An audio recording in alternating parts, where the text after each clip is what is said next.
Right, change of venue. So, what you may not be aware of is that all these videos I've been making so far have always been done at like midday or something, because, you know, I say, I don't have a real job, so I don't need to be up in the mornings, at least not early in the mornings. Whereas today, it's a busy day for my family and for the household, where they've got to go and get things done and that kind of thing, which means I need to go and help look after my mum from very early, from like 8 in the morning. Because we always leave somebody with her at any given point. And that's generally my job, is that when somebody else can't do it, I have to be available to do it. But what that means is that currently we have a bustling household. Rather, a household in which people might need to use the bathroom.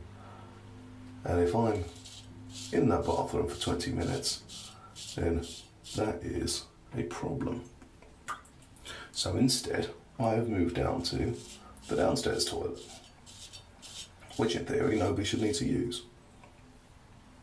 Now the problem with that is that as I walked in, somebody had made a god-awful smell in here.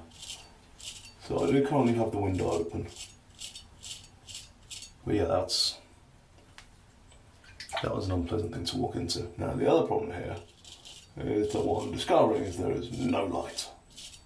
So I have no idea. I'm having to do this entirely by feel, and it never feels good. So that's where we are. But anyway, so this is Wednesday.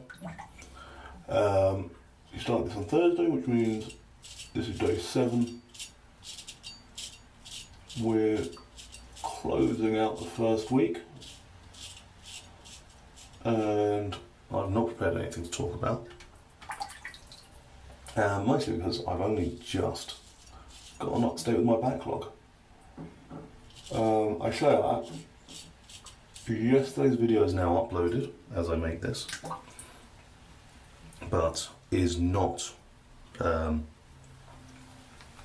I've not made it public yet because I've not sorted out the description and everything, because I need to go through, put in all the links and everything, and anything relevant to that particular video. I don't think it actually needed anything particularly on top, so that's fine. There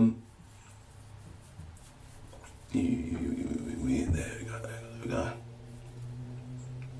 And yeah, so I'm now up to date on my backlog. So that's the first thing that we've discovered this week, is that actually I need time to upload them, mostly because I've got a terrible internet connection here. And the hospice where Mum's staying at, apart from the fact that she's probably going to be leaving on Friday by the sound of it, so I'm not going to be able to count on that, but I do have very good internet there. I say very good, it's like a reliable 20 meg or something, which as far as I'm concerned, that's very good. You know, if somebody can, in fact, I used to pay more than I would for normal broadband to get a reliable 20 meg. Because 20 meg's a useful speed if you know it's going to be there. Whenever you, I mean, obviously if they're the kind of person that downloads like entire series at a time or something like that, then absolutely, yeah, you need large amounts of bandwidth potentially. But realistically, if you're complaining that your 1080p videos are slowing down or something like that, it's not because your 50 meg broadband, your 70 meg broadband, your 100, your 200 meg broadband isn't fast enough. It's because you're not getting that speed. You know, you should be able to quite happily get a compressed 1080p signal down 20 meg. That won't be a problem. That is not your problem. So it's the reliability that's the problem. But anyway, so the problem that the hospice has is that apparently every so often the internet decides to just be a bit shit. And now I would expect the solution is to turn the router off and turn it back on again.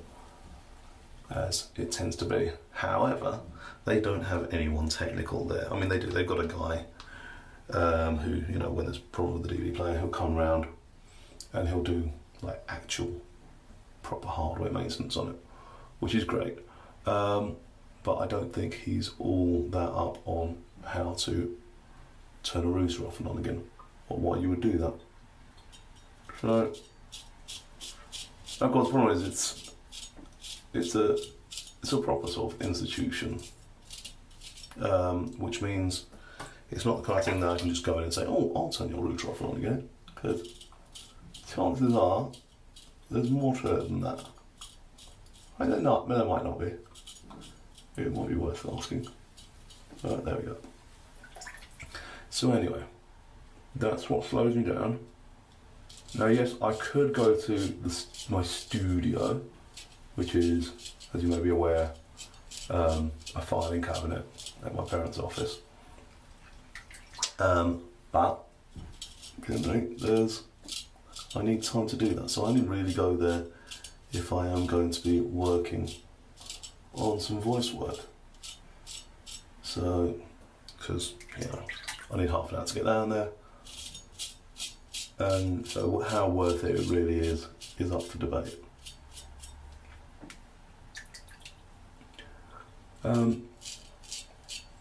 So yes, that's why it sometimes takes me a while to get things done. And of course, because these videos are not going to be my priority, because they are very much for me and not for anybody else. But anyway, updates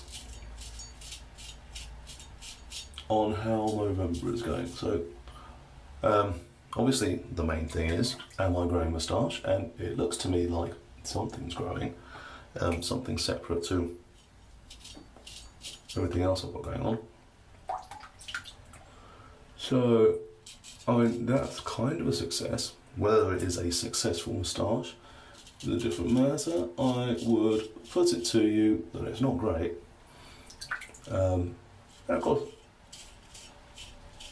as I was suggesting during the cricketing moustaches video, you know, I can grow an alright moustache if given time. I don't know that a month is enough time, and I realise that there are people who can grow spectacular moustaches in the space of one Movember. I don't think I'm one of those. I think this is not going to look good at any point during Movember, but, you know, it'd be nice to be proven wrong, so let's find out. We'll just keep going and see what happens. After all, I believe that is kind of the point of Movember. So, the other thing, of course, that we are keeping track of, as explained in my first video, is the state of my thumb. Now, as you can see, I'm guessing, this thumb still has a nail on it. And it's with people that have had this kind of problem before are wondering why it's not gone black. And you might think, well, but it has gone black.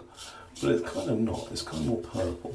You can still see the colour of the nail over it. That's it. The smell's now gone. Yeah, you can still see the colour of the nail over it. And what it is, I'm starting to see the like the flesh underneath again, as you should. Like you can always see the flesh underneath. Normally it's all like pinky flesh coloured stuff. I say flesh coloured stuff. European, Caucasian, whatever, flesh coloured stuff. And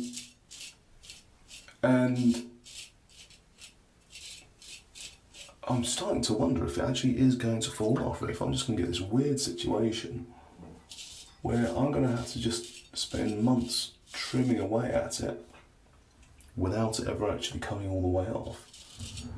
And that's kind of annoying as well, because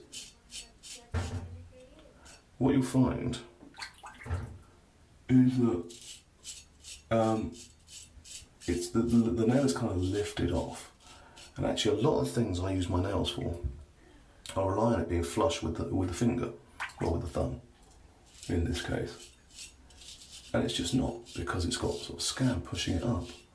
And so I don't know if I'm going to have to live with that for months, which would be a terrible life to lead.